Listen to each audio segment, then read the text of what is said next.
How to set up Bixby as a default. If you press on side button, then as you can see my Gemini is enabled. How to set up Bixby here, or set up Bixby replace on Gemini or Google Assistants. For that, first of all, you need to press on volume down and side button together. Then as you can see the side button setting. Go side button. Now select long press and select Bixby.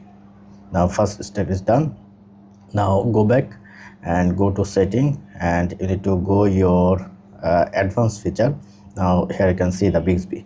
Now first time you can see the setup option. I already set up it. Now set up the voice. Press on voice, press on next.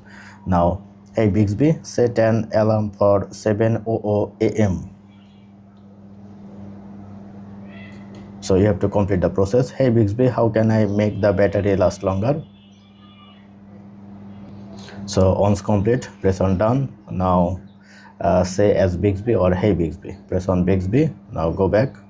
Now if you say Bixby, as you can see Bixby, my Bixby is enabled, or if you press the side button, your Bixby also enable.